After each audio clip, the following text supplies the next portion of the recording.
Well, here it comes. We're in Amarillo, Texas, and here we are in Tornado Alley. So, springtime. This is spring, and the trees just got their leaves on, and the thunderstorms are rolling in now. I haven't heard that these are going to be severe thunderstorms, but I have heard that it's probably going to rain. And I looked at my phone. I looked at the WeatherBug app on my phone, and there's definitely some thunderstorms which are rolling in.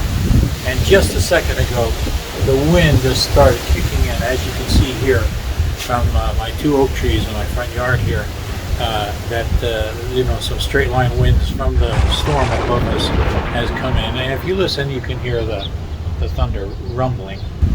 I've got a clue how to make a YouTube channel.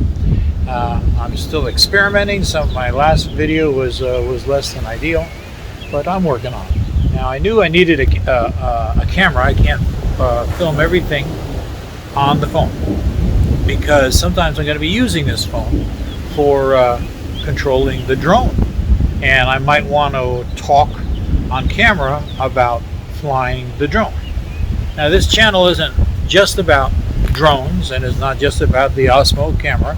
It's also about science, and we talk a lot about science, and I did make a video about UFOs. It was really kind of critical of the whole UFOlogy type of video that you see. But when I posted it on YouTube, YouTube put a little disclaimer with a link to Wikipedia about UFOs not being legitimate. Of course, that was the whole point of the video. Actually, is I was debunking the whole idea that aliens could travel from one star to the next when the stars, they look very close, but they're trillions and trillions of miles away, and even the nearest star, Proxima Centauri, would take, at the fastest speed we've ever gone, which is the solar probe, which traveling at that speed, the gravity assist from the sun, which you wouldn't get if you were leaving the solar system. But even at that speed, over 250,000 miles an hour or something like that, it would still take like 85 years to reach the nearest star, Proxima Centauri, and 160 years for a round trip. I just felt the first drop of water on my wrist, now on my head here. I'm just going to walk back to the shelter of the porch here because I want to watch this storm. All right, now I'm standing underneath the porch here. Amarillo is kind of it can be a dry area. We are in the high plains of Texas. The high plains goes all the way from the Texas Panhandle all the way up north, way up near Canada, and it's basically a flat area. It's totally flat. We are near the second largest canyon in the United States, the Palo Duro Canyon, which is just a 20 minute drive from here. In fact, the street where I live, just down there, there's a road that goes straight down to the Palo Duro Canyon, and that is basically a cut into the high plains. And then there's a wall called the Cap Rock, and underneath all this ground here, there's some hard rock-like clay, and that rock-like clay is called the Cap Rock. So at a certain point, all that is eroded off as you head towards the east, and you drop down from the high plains to what's called the rolling plains. So in the rolling plains, they get more thunderstorms and more rain and so on. But up here on the high plains, we're fairly high altitude. Amarillo, or my house here, is about 3,700 feet above sea level. Not quite Denver height.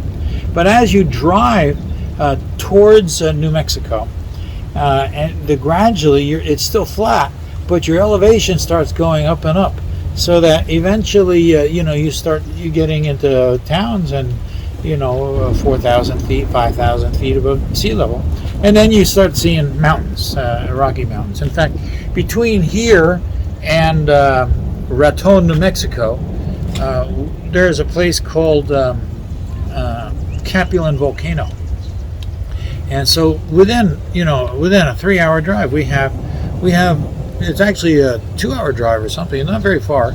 We have volcanoes, and they're extinct volcanoes, but 10,000 years ago they were spewing lava all over the place, and the Native Americans, they were there at that time, and there's a lot of lava fields around those volcanoes. There's many volcanoes. The most famous one is the Capulin Volcano, which is a national monument. It has a road that you can drive around to get to the top, and then you can even climb down into the crater, and that's kind of a fun thing to happen. And of course you can get to the Rocky Mountains, which is not too far. And because of the high altitude and our closeness to the Rockies, we do get snow in Amarillo. Of course, this last winter, the whole Texas got cold, but Amarillo typically does get snow, and it's not unusual to have snow here. We had quite a bit of snow, quite a few snowstorms, and I had to drive around in these snowstorms just to get around. So we do get storms, and in the summertime, it's hot and dry. We get droughts, and the wind. It's windier here than it is in Chicago, so we get all this wind, and this wind is really a problem sometimes when you want to fly a drone. But because of that, we have a lot of wind energy. Wind energy is a big industry around here. In Amarillo, we make the towers that support these big wind turbines, so that's a big thing here. But we also are in Tornado Alley, and a couple of years ago, I was in a parking lot near where I worked, and we watched. The sky was all black, and we watched this.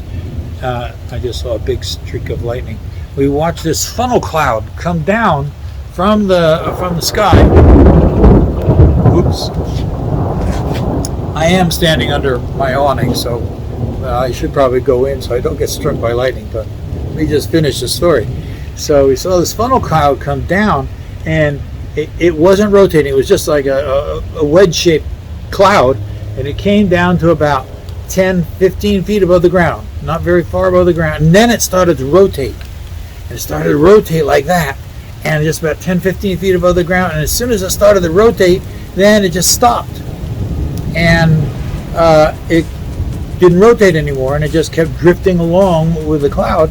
And because it had rotated, you could see these spiral circle of clouds all the way up to the cloud base up above, and it was really weird looking. But it was an actual funnel cloud, a tornado that wanted to be, but it didn't quite have enough energy, and it fizzled before it even hit the ground. That's the only time I've ever actually seen something that could have become a tornado. But I have seen hail bigger than I could fit in my hand. In 2004, we had a hailstorm, and it smashed out all the windows in my car, and it did a huge amount of damage all over the city of Amarillo. Usually, if we get hail, and hail is a problem, if you get hail, it comes down ping pong size, and so on. But it's enough to put little dents on your car, like that car there, which has no dents on it right now. But if it hails, I haven't got any place to park it under. So I'm going to stop the video now, check the weather forecast, and see if there's any hail in this storm coming.